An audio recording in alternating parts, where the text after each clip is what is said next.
in Mesechta Megillah. Just share the actual Gemara on the screen. Here we go.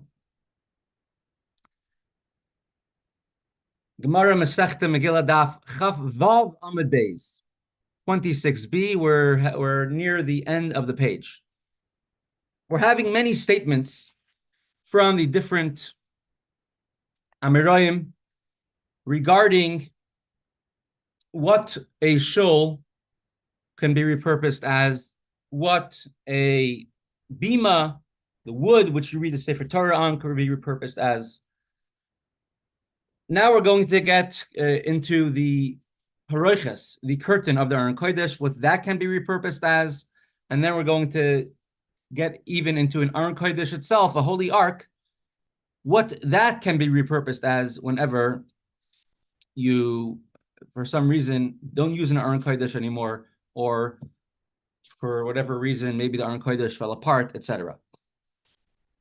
So says the Gemara, we've already had 1, 2, 3 statements of Rava.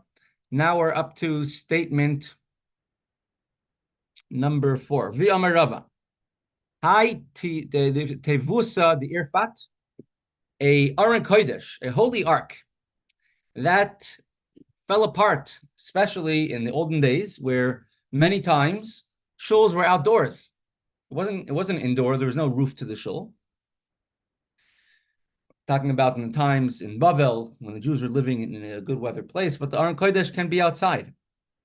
So if the Aron Kodesh fell apart, the irpat me'av de teva zetrasi, you're allowed to use the materials and construct a smaller Aron Kodesh out of it, because you are using the materials of the holy ark for a holy object, for also for a holy purpose, for using it for another Aron Kodesh.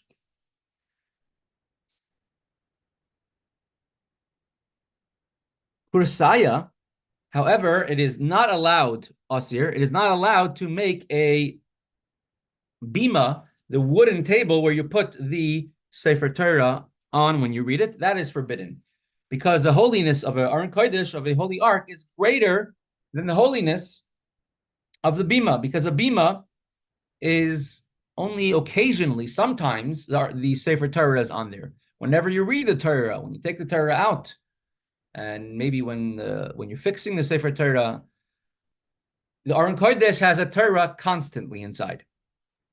And that's there makes it on a standard level higher in holiness. And therefore, you can not demote the holiness of the object, and you cannot take the wood of a Aron Kodesh, even an old Aron Kodesh, and to now use it as a bima. It's very unique to know that the Sefer Torah that the Rebbe had, the very, very special Sefer Torah, very small Sefer Torah, was written by 2 holy brothers who were imprisoned, the Shapiro brothers, the grandchildren of Pinchas Karatzer, and they had a Jewish publishing house in Russia. It was Ukraine, but in Russia under the Tsar, and they were arrested on trumped up charges, and they were beaten, tortured, and they managed to write a Sefer Torah in prison.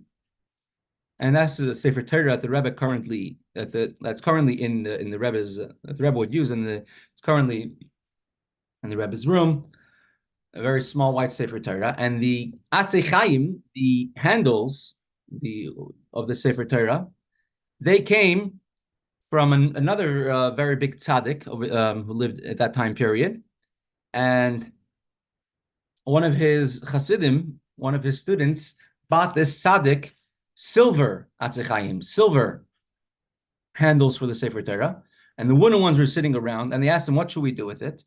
And he says, an opportunity will come up, you'll see they'll come to good use. And later on, when the Shapiro brothers were in prison and they managed to write a Sefer Torah in prison, they smuggled in parchments piece by piece, and then they took they needed Chaim, the wooden handles for the Sefer Torah. And so it was asked by this tzaddik, can we use these wooden Chaim? And he said, yes. He said, but you're a big tzaddik. How could these 2 brothers use it? And he told them, another very great tzaddik will use it in the future, and you could give it to these two brothers. And they smuggled them in, and they had them in prison. And later on, this Sefer Torah with those Atzei Chaim is the Sefer Torah that eventually came to the Rebbe. So we see that things can be repurposed only for something which is on equal or greater holiness, but you cannot demote an object from one level of holiness to a lower level of holiness. Next, V'amar Rava, and Rava says, Hi Prisa de Bala, if you had a curtain in front of the Holy Ark, and actually just closed previously the picture of the Aron Kodesh, but the curtain in front of a Holy Ark, de Bala, and it became worn out over years, over many years of use. Lemevde prisa lesifri shari. You are allowed to use it to make a wrapping cloth, a mantle for a Sefer Torah. As we learned previously, there are, from time to time, they take the kaparich, a curtain in front of the Aron Kodesh. Sometimes there's a curtain inside the Aron Kodesh, the same one as well. And they wrap the Torah in it. Sometimes they use it to put on the bima to use as a covering for the bima when you're reading the Torah. So since it's anyways from time to time used directly to support or to wrap or protect the Sefer Torah, so you're allowed to take the paroiches, the curtain of the Aron Kodesh, and to use it and to repurpose it and to sew it and to make it into a mantle for a Sefer Torah, because you're not demoting it, you're not lowering the level of Kedusha of holiness, rather you're raising the level of Kedusha, the level of holiness. And on the contrary, beforehand it was only occasionally used for a Sefer Torah. And now it's going to be used for a Sefer Torah on an ongoing basis, on a permanent basis, if it is a mantle for the Sefer Torah. However, l'chumashin aser, to make a wrapping cloth. Shalom Aleichem Reb Moshe, thank you for joining. To make a wrapping cloth, a mantle, to go around a chumash. Now, not just a printed chumash like you can find on most shelves nowadays, but even a chumash, which is written on parchment, but it's only one book of the Torah, so only Bereshis or Shemais or Vayikra, Midbar or Devarim. It does not have the same level of sanctity as a Sefer Torah, which is an entire 5 books of the Chumash together, of the Torah together.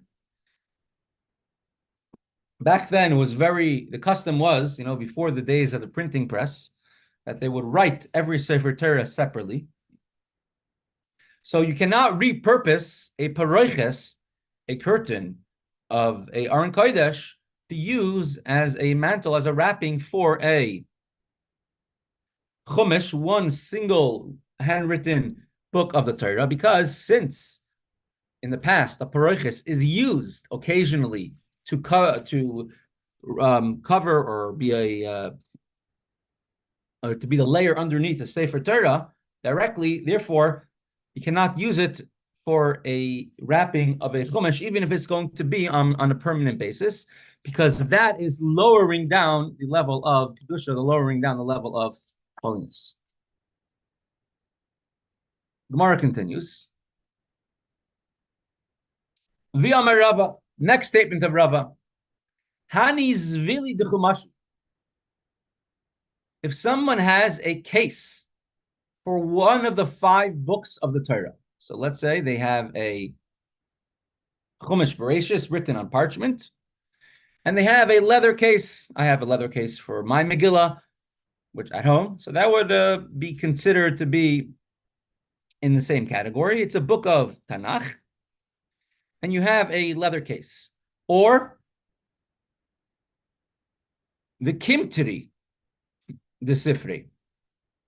Kimtiri is a wooden case, sort of like almost a suitcase or a carrying case. Targum Yonason Ben Uziel talks about how there were captives who were tied up in ropes, and he uses the word kimtarin. So if you have one book of the Torah, which is either in a leather case or a wooden case, tashmish kedusha ninhu vinignazin. These cases are considered to be a item of sanctity. They're supporting an item which has Hashem's name written on it, and therefore you can't just take your old Megillah case, and you can't just take the cases or wooden case, so you had a Sefer Torah or one Chumash, and to throw it out, because these are Tashmish Kedusha, objects which are used for holiness and sanctity, not just objects which are used for a mitzvah. Mar asked Pshita, didn't we sort of just say this type of thing over and over in many different ways? Obviously, what are you telling us novel and unique? And the Gemara says, Mao de Tema, it's coming to tell you, because you might have thought to say, Dehani lav lekavod avidan, a carrying case for a Sefer Torah, a Megillah, is not there to beautify the Megillah, to beautify the Sefer Torah. Rather, it's there to protect it.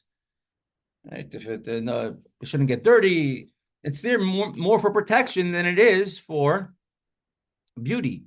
Kamash Malah, and it comes to tell you that if it's a type of carrying case, which is also a beautiful, let's say it's set aside. Yossi, Echata. Baruch Hashem, Rabbi, how are you? Baruch Hashem. I talk about beautiful, wonderful, and Torah, and all three of them show up at one time.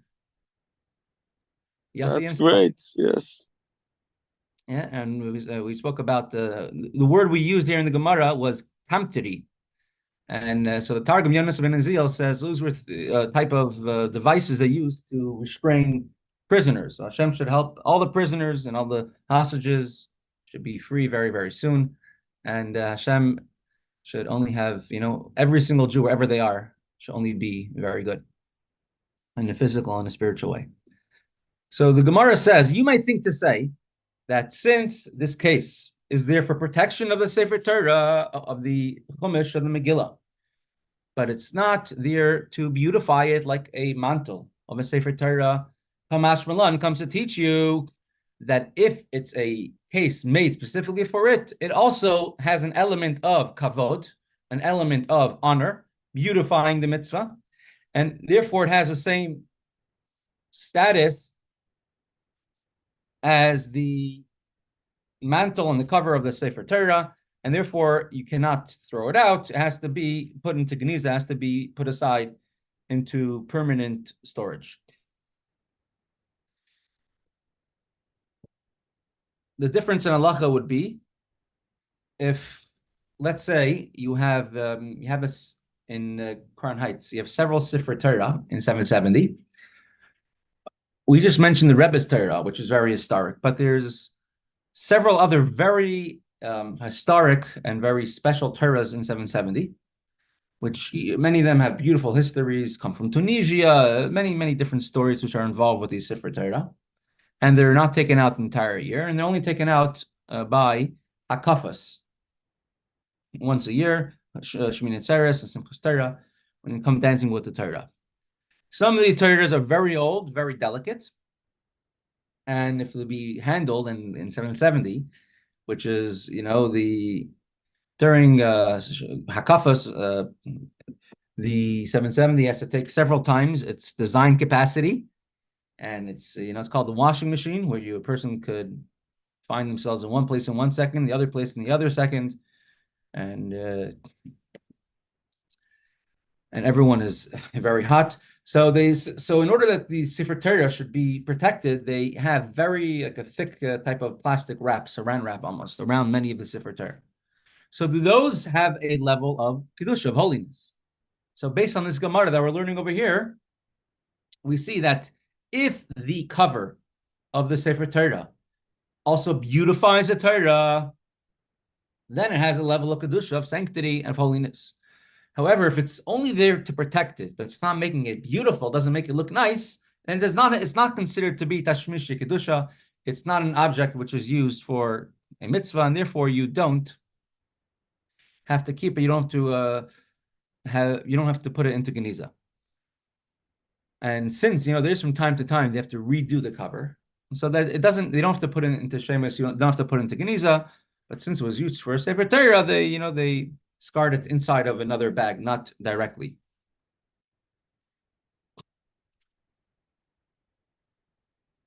The Or Zarua says over there that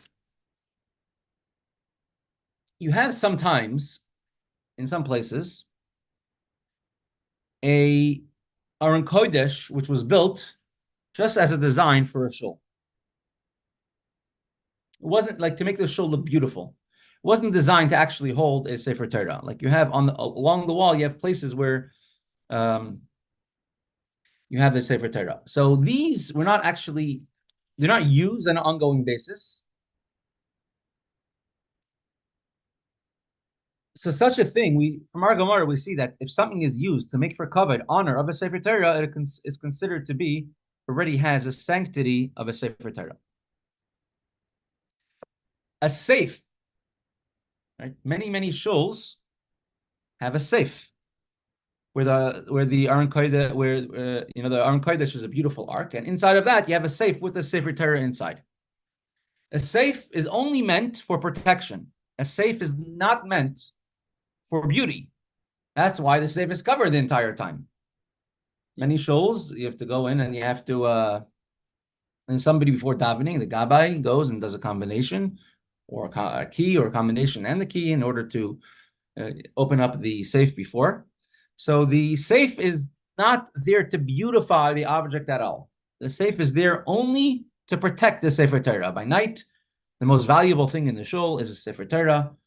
Many of these safes are fireproof, so if something happens in the shul, God forbid, a fire, everything could be safe. I did bring up here a very sad event. It took place this year, right before Pesach. One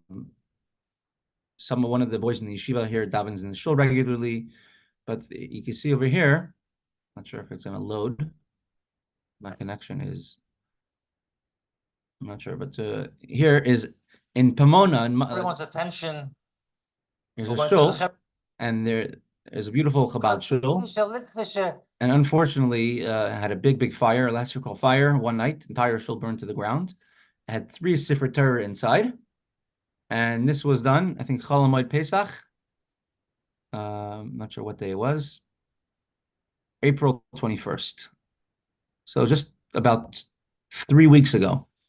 They had a levaya, a funeral, you could say, for the 3 Sefer Torah that got burned in the shul. I think they had a safe, but just from the heat itself caused it. And it was a very large crowd from when community a person came. dies, he's gonna move. Will this Heilige Torah survive? How can this Heilige Torah be eternal? And you see, so when the Sefer Torah burns, God forbid, it's a very serious thing. And on the spot already, they in the place where the shul burned, they made a brand new, started writing a brand new Sefer Torah on the spot. Well, you see over there, Rabbi Meisels. Right, over here, these are the 3 Sefer Torah. The way it was, how the Maria became the place where the Beis Hamikdash was built. Yeah, we should never have to go to such an event.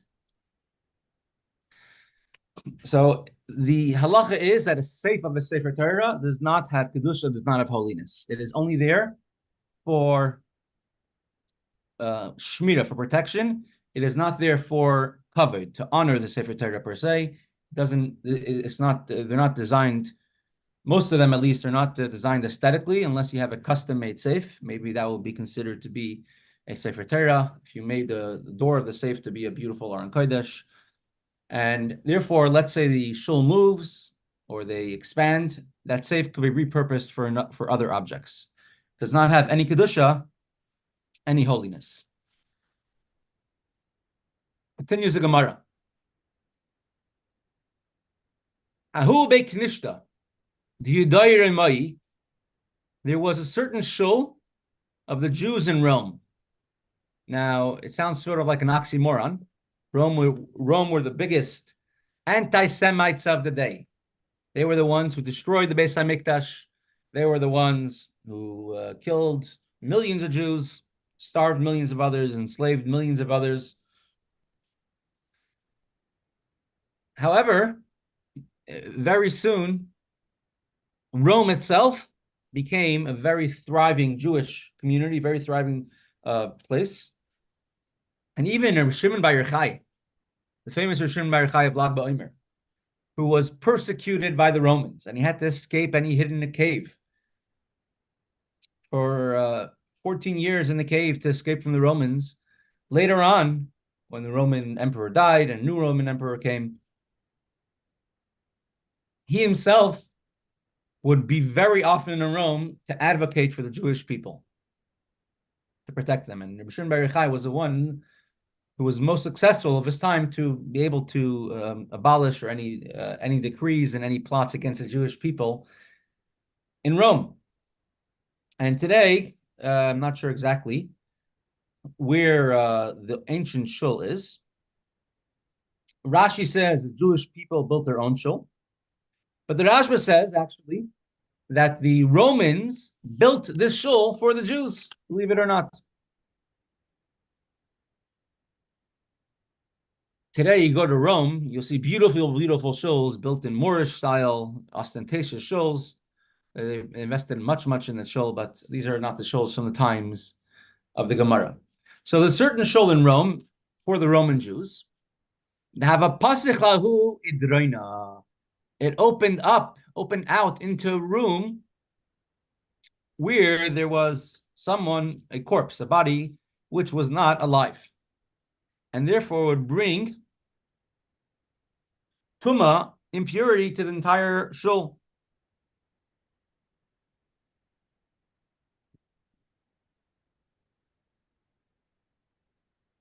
Now you're in the shul, and kohanim want to go into the shul and daven. And we know a kohen cannot go into a place a room where there is a dead person, a dead body, because that brings impurity, brings unholiness to them. And so the kohanim wanted to go to the shul to daven, and they couldn't. Asu amr Rava. They went and they told Rava, "What should we do?" I mean, there was obviously a very big dilemma.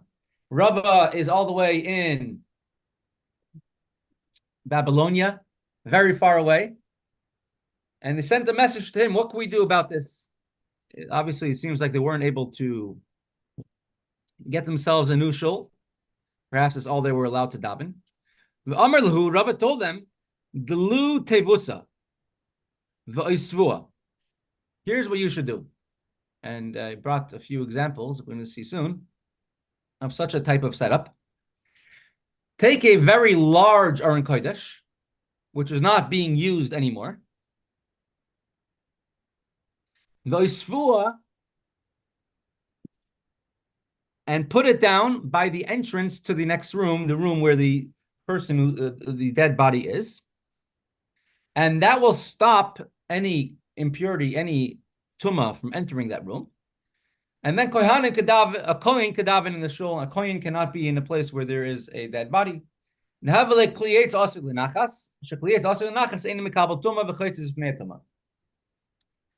very large utensil. Very large means it's over 40 sa. So most, let's say, tall dressers would fit into that category. An Aron Kodesh, which is a large one, would fit into that category. Be able to hold about 300 gallons inside if it was liquid measurement. And if you have a wooden large object of that size, that's considered to be like a stationary object. Now, just like any stationary object cannot become tummy, cannot become impure. Let's say a mountain, a tree. If a dead person touches a tree, and later on, obviously he's not, when they're not there anymore, a kohen could touch a tree, could be under the tree. Anything attached to the ground in a strong way, I mean, fastened to the ground, does not have tumah, cannot become impure. If you have a very large container vessel, wood, which is heavy, and it's over 40 sa, It's over 300 gallons of volume that you could hold inside. That cannot become tamei, because since it's so large, it's considered to be stationary. It's considered to be able to stay in its place, and therefore it does not become tamei at all. And it could also be considered to be like a wall, and therefore, and there's a hollow space inside. So if you take this big Aron Kodesh, an old Aron Kodesh, a holy ark, the Aron Kodesh, where you held the Sefer Torah, and you put it by the doorway, it will stop the tumah. It's considered to be a large stationary item, which cannot become impure itself, and so Kohen can touch it without becoming impure, and it stops the hollow space in between of the inside space, which is a tefach, 4 inches. That you could say is a place where any tumah would come to stop, and you don't move the object. And even if occasionally the object is moved, but it's not a common occurrence, and therefore the Aron Kodesh would be able to be placed inside the doorway, and therefore the Kohanim can now go into the shul. Now, the times of the Aron Kodesh, there are times the Aron Kodesh is moved. For example, we learned Mesechta Tainis about many different fast days where they would take the Aron Kodesh out into the street. However, all these things were exceptions to the rule. If it's generally made to be a large item, it's not movable, it's considered to be stationary to the ground and does not become tamei, impure. Before we conclude, we'll pause the Gemara here. In Lubavitch and in Haditch. So this is Lubavitch, the town of Lubavitch in Russia. You have the old cemeteries. That was the oil that was built in Lubavitch in 1989 by Rebbe Nachshon. There's a shliach in Russia, in Moscow, who started dedicating himself and really dedicating in a very strong way to revitalizing the town of Lubavitch, renovating it, fixing it, making it a place where visitors could be welcome to visit the Ohelim, in the place of the Rebbeim. And so this is, for example, this is taking care of the grounds, and all these rocks over here are actually, I think, pieces of old matzibis, pieces of old monuments that were found desecrated when the Nazis destroyed the cemetery, and they're put over here.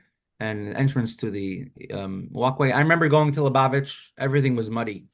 It's called the Blut of Lubavitch, the mud of Lubavitch. You walk down the street, and there's ducks floating in puddles on the street. And nowadays, Baruch Hashem, he made a special walkway for Kohanim, elevated in the air. And Kohanim will be able to go to the Ohel of the Rebbes. This is what they used to be, a projected place. That blue cage was a projected place where there's 4 Chabad Rebbetzins buried over there, actually 3 inside over there. And with all the resources and digging, and they found many kvarim. This is a special kever of Alter Rebbe's teacher when Alter Rebbe was a child. And this is what it used to be. Cows walking right by the oil of the Rebbeim in the town of Lubavitch. And they're fixing up much of the work. Here they found many different kvarim. They found daughters, families, children of the Rebbeim, Alter Rebbe's teachers, students of the Magid. And wherever they dug a few inches in the ground, and they found the matzeva that fell over and was covered by the earth, and they put it up in its place on a foundation. You see the tremendous amount of work being done. So this building over here is now the oil in Lubavitch currently. The oil in Lubavitch always traditionally had a shul next to it, a shul attached to the oil. The oil is where the Rebbe Tzemach Tzedek and the Rebbe Marash, his resting place, are buried there. And there was a shul attached to it where there would be minyanim, they would daven there. And all the Rebbeim always had a shul connected to their oil. the Rashbat's teacher, the Frierdiker Rebbe, tremendous gaon and a tremendous chassid. Every Erev, he would spend the entire Rosh Hashanah and Yom Kippur by himself in the shul next to the oil of the Tzemach Tzedek and the Rebbe Marash. He was a very tremendous Jew.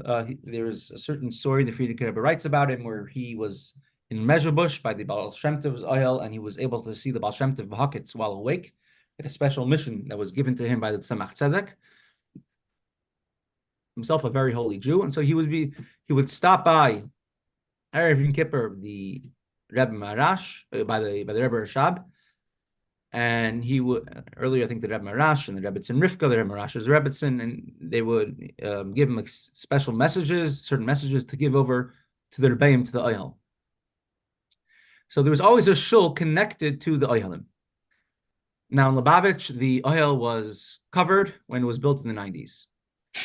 There was no shul connected to it. What they have done recently, if you can see from here, the place of the Ohel, they uncovered. They wanted that Kohanim should be able to come to the Ohel. And the whole area is a cemetery. And you don't know where people are buried here. Because, again, the whole cemetery was destroyed by the communists, by the Nazis, by both. Communists destroyed the Ohel the first time. The Nazis destroyed all the gravestones.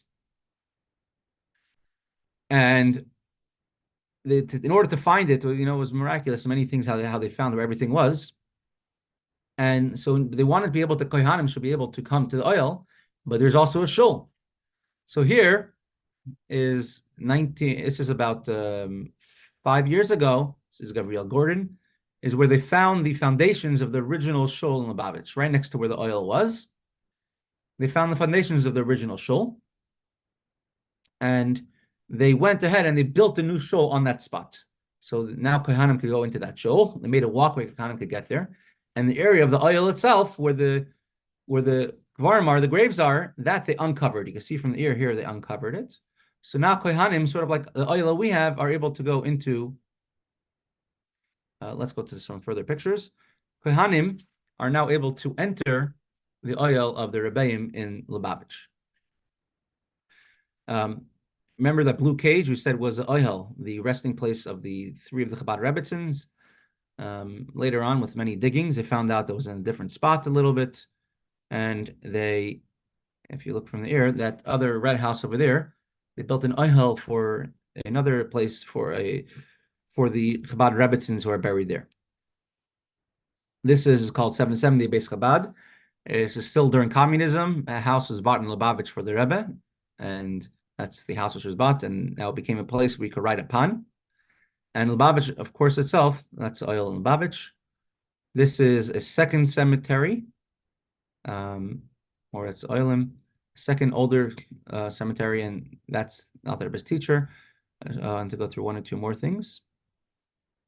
So now this is a shul in Lubavitch. The foyer, and you walk in, you see an Aron Kodesh, and here's a shul, but connected to the Ohel in Lubavitch, the way it always was. So now they rebuilt the shul.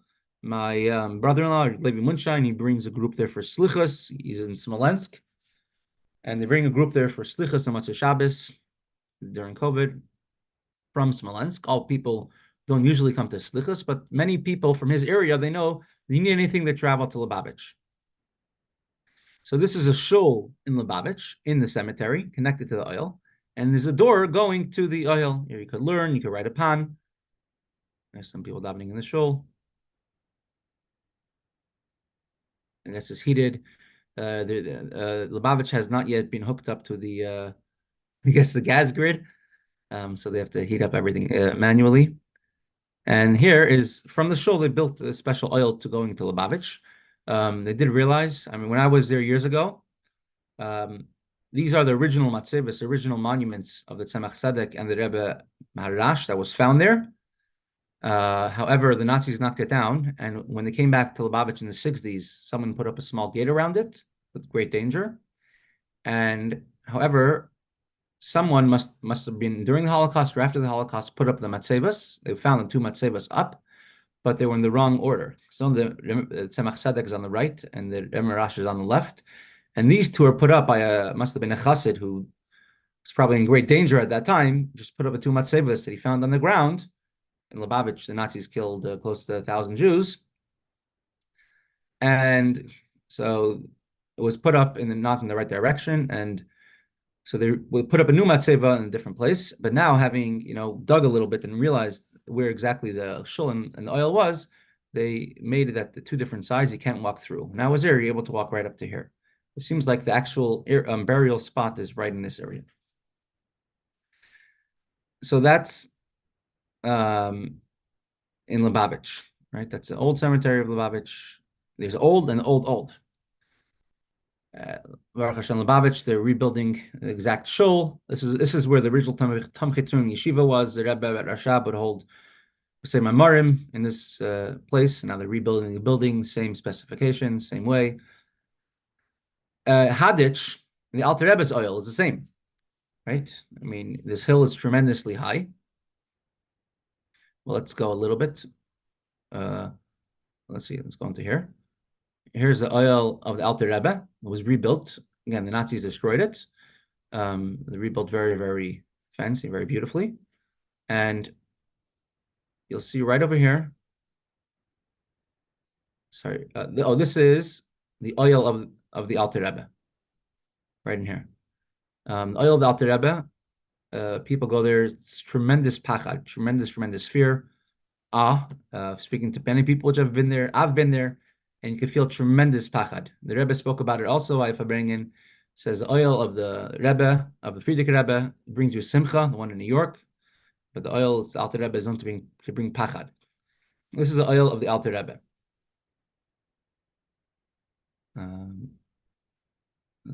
24-hour candle.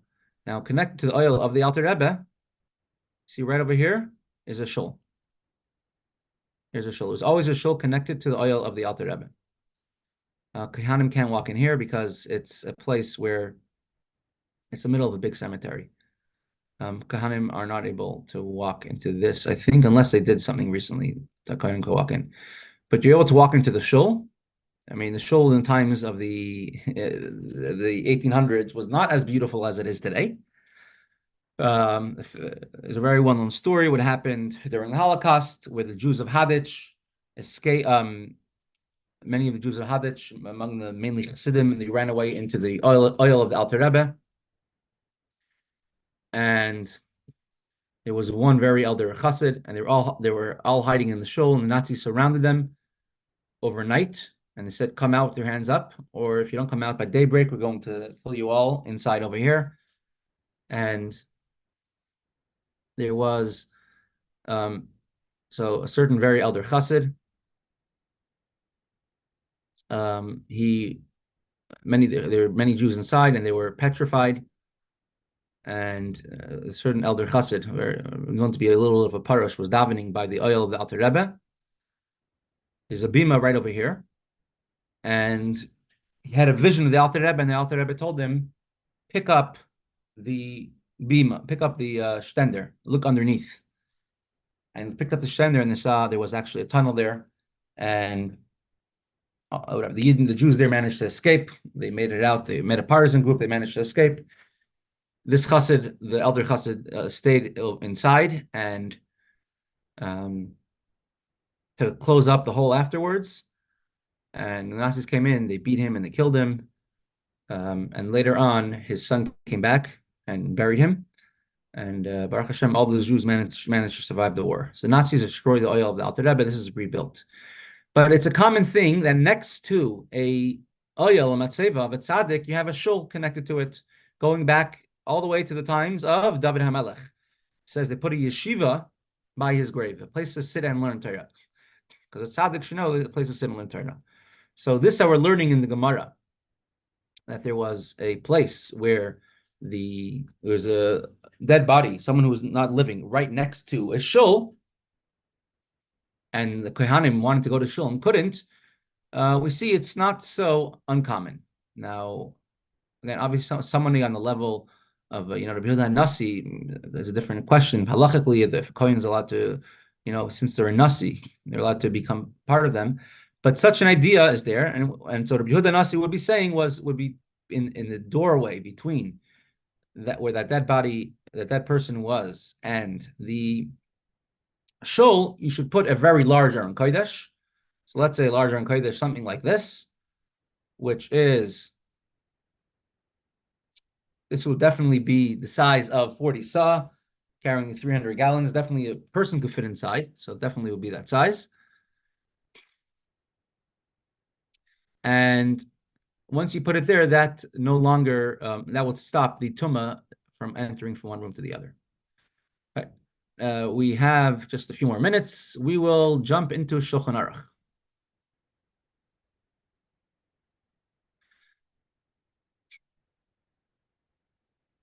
Let's go to Halacha Vav.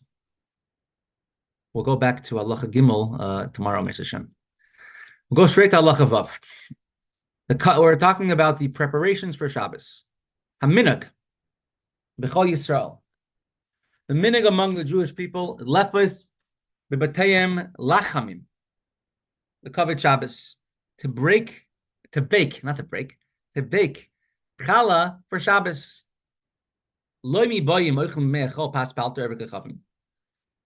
So for one reason was because many Jews in those days, it wasn't so simple to buy bread that was pas Yisrael, baked by a Jewish person. So they would bake their own bread on Shabbos. But during the week, many Jews would be eating pas palter. Baruch Hashem, only after we came to America, Eretz Yisrael, more in modern times where it's easy to have large commercial bakeries, as pas Yisrael became much more widespread for people eating all items pas Yisrael. But in Russia, it wasn't always possible. Other hand, in Russia, there were no additives. The bread was flour and water. So many people, the entire week, would be eating pas palter, the bread of a bakery, who was not Jewish. But Shabbos is a holy day, and they would only eat pas Yisrael on that day. So that is one reason to bake challah for Shabbos. Even if a person who eats pas Yisrael an entire week, the whole week long, and so he goes to a Jewish bakery and buys kosher bread baked by a Jew, in honor of Shabbos, you should bake challah at home. In order that the woman in the house could do the mitzvah of taking a piece of challah and separating it. The Adam Rishon nivra b'erev Shabbos. This is the reason brought in Shulchan Aruch. Adam Rishon, Adam, the first man, he was created on Friday. He was the challah of the world. What that means is like this. You have a large dough, and you take a small piece of challah and separate it to give it as a gift to the kohen. The kohen should have the first bread that comes from there. Adam Rishon, he had the entire world created, and Hashem took out a piece of challah, small piece of challah Hashem took, and that piece of challah was Adam Rishon, Adam the first man. And he would be the holy consecrated one, the special one of creation. And Hashem was so proud of his Adam Rishon until Va'isha b'chatei badatai, and Adam Rishon sinned through it's called the sin of his wife, of when Chava gave to her husband Adam to eat from the tree of knowledge on Friday when she wasn't supposed to. And therefore the woman has a special schus and merit to fix up the mistake of Chava. And therefore it's a special mitzvah for the woman to bake challah at home and to separate challah, just like Hashem separated Adam as challah from the world, so too she separates challah from her dough for Hashem. You make 3 different size breads, 3 challahs, 1 large, 1 small, and 1 medium. The medium one is for the night meal, where it's already late. You only need to eat for 1 meal, and you have to have 2 challahs, but you only have to eat 1. 2 challahs for lechem mishnah. And the large one is for the daytime meal, when it's a full meal and everyone eats. And that you're honoring the day of Shabbos is more important to honor the daytime more than the nighttime. So the shlishis, and the third challah is for the third meal of Shabbos. We do not have to have lechem mishnah. You don't have to have two breads, just one challah, and that the small one is for the third meal to show that the main meal is the meal of the Shabbos day meal. The Medrash writes, and the Rizal brings us down. It says by Moshe Rabbeinu, Moses, it says, Vayar Reishis Loi. Hashem saw the Reishis. The first one is Moshe Rabbeinu. The greatest Navi was Moshe. Teruma, the gifts to the Kohen are called the Reishis. As Reishis Arisha when by Challah, the mitzvah of Challah says, take the first of your breads and give it to the Kohen as a gift. So Moshe Rabbeinu is called Reishis, the beginning. Challah is the beginning, called Reishis as well in the Torah. The Moshe Rabbeinu of the entire time frame of creation of 6,000 years, which Hashem creates the world, Moshe Rabbeinu was the Challah. Why? It says because the Shiur, the size of Challah, is 1 out of 50, 1/50th, or 2 out of 100. So if you have 100 pounds of dough, 2 of those pounds should be given challah to the kohen. Now, nowadays we don't actually give the challah to the kohen because 2 reasons. First of all, it's probably tamei, impure, and cannot eat challah tameah. Second of all, we don't have definite knowledge who is the kohen today. So we don't give the challah to the kohen. You can take a piece. It doesn't have to be that size. You don't have to take that amount as long as it's larger than a kezayis, greater than an olive, and we set it aside. So the world was created for 6,000 years. So we need someone with a little math head. If you take 1/50th of 6,000, how much do you get? How many years? You get 120. 120 is 1/50th of 6,000. Moshe Rabbeinu lived to be 120 years. So Moshe Rabbeinu, he is a challah of creation. And we see that from the fact that it says Reishis, the beginning, by both. Reishis over here and Reishis over there. The mitzvah of challah itself only applies to challah, which is baked with flour and water, but if it's baked with and only one of the 5 grains. If it's not baked with one of the 5 grains, it does not need challah to be taken off. If you're making a cake, a honey cake, many people have accustomed to take challah from there as well. But like a pancake mix, something which is very soft, you don't have to take challah from that.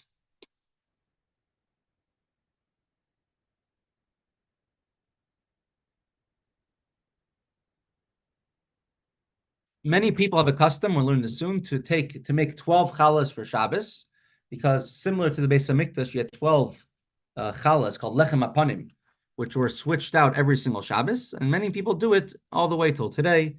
And there's a well-known story of the Arizal about it. And many people also have a custom that by every single time they're baking the challah, they say the Kavod Shabbos Kodesh. We're doing this in honor of Shabbos Kodesh, in honor of Shabbos Kodesh, because they want to bring the schus of Shabbos, the merit of Shabbos, into every single thing they're doing. And we'll learn more about that in halachas tomorrow. So with this, we will pause today.